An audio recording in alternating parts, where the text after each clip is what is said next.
ಸಿದ್ದರಾಮಯ್ಯನವರ ನೇತೃತ್ವ ಸರ್ಕಾರ ಅಧಿಕಾರಕ್ಕೆ ಬಂದು 2 ವರ್ಷ ಆಯಿತು. ಇನ್ನ 3 ವರ್ಷ ಬಾಕಿ ಇಲ್ಲ. ಕೊನೆ 1 ವರ್ಷ ಔಟ್ ಗೋಯಿಂಗ್ ಸರ್ಕಾರ ಇದೆ. ರಾಜ್ಯದ ಜನ ಎಲ್ಲ ಸಮಾಜದವರು ಜಾತ್ಯತೀತರಿಗೆ ಯಾವುದೋ ಭರವಸೆಗಳಿಗೆ ಒಳಗಾಗಿ ಆಮಿಷಗಳಿಗಾಗಿ ಅನಿವಾರ್ಯವಾಗಿ ಅಧಿಕಾರಕ್ಕೆ ಬಂದರು. ಆದರೆ ಹಾಲಿನಿಂದ ಹಿಡಿದು ಹಾಲು, ಆಲ್ಕೋಹಾಲು, ಉಪಯೋಗಿಸ ಎಣ್ಣೆ, ಅಡಿಗೆ ಎಣ್ಣೆಯಿಂದ ಹಿಡಿದು ಪೆಟ್ರೋಲ್, ಡೀಸೆಲ್ ಸುಮಾರು 48-50 ವಸ್ತುಗಳ ಅಗತ್ಯ ವಸ್ತುಗಳ ಬೆಲೆ ಏರಿಕೆ ಖಂಡಿಸಿ ರಾಜ್ಯದ ಅಧ್ಯಕ್ಷ ನೇತೃತ್ವದಲ್ಲಿ 2-3 ಬೆಂಗಳೂರಲ್ಲಿ ಏಪ್ರಿಲ್ 2-3ರಲ್ಲಿ ಅವರದ್ದು ಧರಣಿ ಸತ್ಯಾಗ್ರಹ ಯಶಸ್ವಿ ಆಯಿತು. ಮತ್ತು 7ನೇ ತಾರೀಕು ಮೈಸೂರಿಂದ ಪ್ರಾರಂಭ ಆಗಿ ಮೊದಲನೇ ಹಂತ ಮುಗಿದು ಇವತ್ತು 2ನೇ ಹಂತ ಬೆಳಗಾವಿಯಿಂದ ಪ್ರಾರಂಭ ಆಗಿದೆ.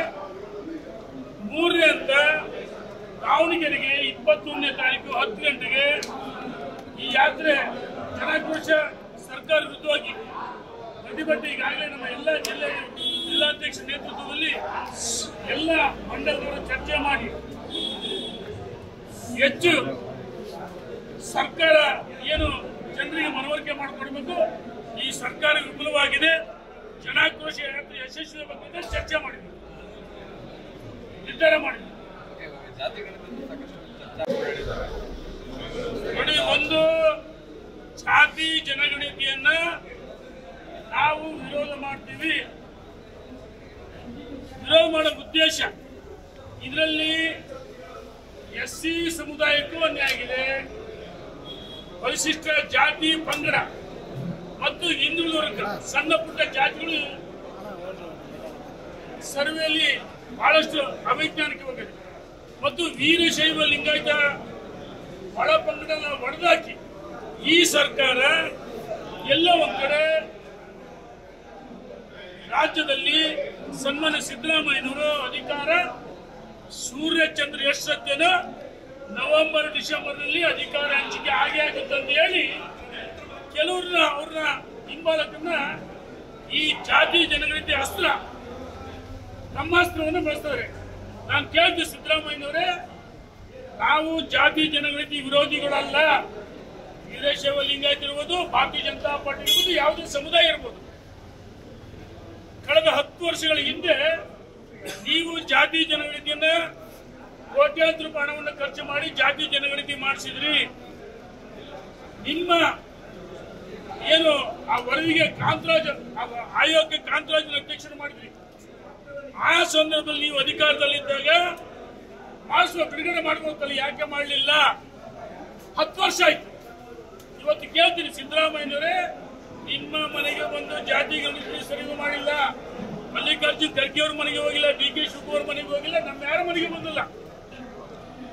ಪರಿಶಿಷ್ಟ ಜಾತಿ ಪಂಗಡ, ಹಿಂದುಳಿದ, ವೀರಶೈವ ಲಿಂಗಾಯತರು, ಬ್ರಾಹ್ಮಣರು, ಯಾದವರು, ಗೊಲ್ಲರು, ಮರಾಠರು, ಉಪ್ಪಾರರು, ಹಾಲುಮತ ಸಮಾಜ ಇರ್ಬೋದು, ಒಕ್ಕಲಿಗ ಸಮಾಜ ಇರ್ಬೋದು, ಅಥವಾ ಸಬ್ಕಾಸ್ಟ್ಗಳು ಮತ್ತು ಯಾವುದೇ ಸಮಾಜದ ಮುಖಂಡರ ಸಾಮಾನ್ಯ ಜನರ ಮನೆ ಬಾಗಿಲು ಹೋಗಿಲ್ಲ.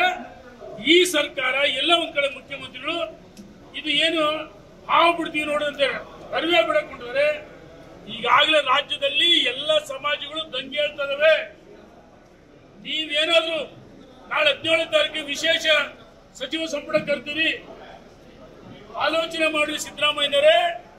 ಈ ಹಿಂದೆ 2013ರಲ್ಲಿ ನೀವು ಅಧಿಕಾರದಾಗಿದ್ದಾಗ ವೀರಶೈವ ಲಿಂಗಾಯತ ಅಂತ ಹೊಡೆದ್ರಿ. ಈಗ ಜಾತಿ ಜನಗಣತಿ ಮತ್ತೆ ಬಿಡುಗಡೆ ಮಾಡ್ತೀವಿ ಅಂತ ಹೇಳಿದ್ರಿ. ಹಿಂದೆ 2017ರಲ್ಲಿ ನಿಮಗೆ ಜನ 18ರಲ್ಲಿ ಯಾವ ರೀತಿ ಪಾಠ ಕಲಿಸಿದ್ರು, ಮತ್ತೆ ನಿಮಗೆ ಜಾತಿ ಜನಗಣತಿ ಅವೈಜ್ಞಾನಿಕವಾಗಿದೆ, ಮರು ಸರ್ವೆ ಮಾಡ್ರಿ, ಇದನ್ನ ವಿರೋಧ ಮಾಡಬೇಕಂತ ಹೇಳಿ ನಾನು ಕಾಂಗ್ರೆಸ್ಸಿನ ಎಲ್ಲ ಮುಖಂಡರಲ್ಲೂ ಒತ್ತಾಯ ಮಾಡ್ತೀನಿ. ವಿನಂತಿ ಮಾಡಲ್ಲ. ನಿಮಗೆ ಸ್ವಾಭಿಮಾನ ಇದ್ರೆ ರಾಜೀನಾಮೆ ಕೊಟ್ಟು ಹೊರಗಡೆ ಬನ್ನಿ, ಪ್ರತಿಭಟನೆ ಮಾಡ್ರಿ. ಕುರ್ಚಿಗೋಸ್ಕರ, ಕುರ್ಚಿ ಉಳಿಸೋದಕ್ಕೋಸ್ಕರ ಜಾತಿ ಜನಗಣತಿಯನ್ನ ಬಿಡುಗಡೆ ಮಾಡಿಕೊಟ್ಟಿದ್ದಾರೆ. ಇದನ್ನು ಸ್ವೀಕಾರ ಮಾಡಿದ್ರೆ ರಾಜ್ಯದಲ್ಲಿ ಬೆಂಕಿ ತುರಿಯುತ್ತೆ, ಜನ ಬೀದಿಗಿಳಿತಾರೆ. ಈ ಸರ್ಕಾರ 100 ಜಾತಿ ಜನಗಣತಿ ಅನುಷ್ಠಾನಕ್ಕೆ ಅಂದ್ರೆ ಸೂರ್ಯಚಂದ್ರ ಸತ್ಯನ ಸರ್ಕಾರ ಬದಲಾಗುತ್ತೆ ಅಂತ ಹೇಳಿ ನಾನು ಎಚ್ಚರಿಕೆಯನ್ನು ಕೊಡ್ತೀನಿ. ನಾನು ಕಾಂಗ್ರೆಸ್ಸಿನ ಸಚಿವರುಗಳಿಗೆ, ನಿಮಗೆ ಸ್ವಾಭಿಮಾನ ಇದ್ರೆ ನಿಮಗೆ ತಾಕತ್ತಿದ್ರೆ ಪ್ರತಿಭಟನೆ ಮಾಡಿ ರಾಜೀನಾಮೆ ಕೊಟ್ಟು ಹೊರಗಡೆ ಬರಬೇಕು. ಸುಮ್ಮನೆ ನಾಟಕ ಮಾಡಿ ಮೀಟಿಂಗ್ ಮಾಡ್ತೀವಿ, ಅದು ಮಾಡ್ತೀವಿ, ಇದು ಮಾಡ್ತೀವಿ, ಈ ಜಾತಿ ಸಮಯ ಬಿಡಿ, ರಾಜೀನಾಮೆ ಕೊಟ್ಟು ಹೊರಗಡೆ ಬರಬೇಕಂತ ಹೇಳಿ ನಾನು ಎಲ್ಲ ಸಚಿವರಿಗೆ ಒತ್ತಾಯ ಮಾಡ್ತೀನಿ, ವಿನಂತಿ ಮಾಡಲ್ಲ. ನಿಮಗೆ ಸ್ವಾಭಿಮಾನಕ್ಕೆ ಧಕ್ಕೆ, ರಾಜೀನಾಮೆ ಕೊಟ್ಟು ಹೊರಗಡೆ ಬನ್ನಿ. ನೋಡಿ, ನಾನು ಹೊಸದುರ್ಗ ಶ್ರೀಗಳ ಹೇಳಿಕೆಯನ್ನು ಗಮನಿಸಿದ್ದೀನಿ. ಅದನ್ನ ವಿವಾದಾತ್ಮಕ ನಾನು ಹೇಳಿಕೆ ಮಾಡಕ್ಕೆ ಇಚ್ಛೆ ಪಡಲ್ಲ. ಗುರುಗಳು ಏನ್ ಹೇಳಿದ್ರೆ ಆ ಹೇಳಿಕೆಯನ್ನ ನಾನು ನೋಡಿದ್ದೀನಿ, ಗಮನಿಸಿದ್ದೀನಿ. ನಾವು ಹೇಳೋದು ಇವತ್ತು ಹಸಿದವರಿಗೆ ಆಯ್ತಾ, ಈ ಜಾತಿ ಜನಗಳಿಗೆ ಉಪಯೋಗ ಆಗ್ಬೇಕಂದ್ರೆ ಸಣ್ಣ ಪುಟ್ಟ ಸಮಾಜ, ಹಿಂದುಳಿದ ವರ್ಗ ಇರ್ಬೋದು, ಅದರಲ್ಲಿ ಸಬ್ ಕಾಸ್ಟ್ಗಳು ಬರ್ತವೆ, SC ST ಸಬ್ ಕಾಸ್ಟ್ಗಳು ಬರ್ತವೆ, ವೀರಶೈವ ಲಿಂಗಾಯತ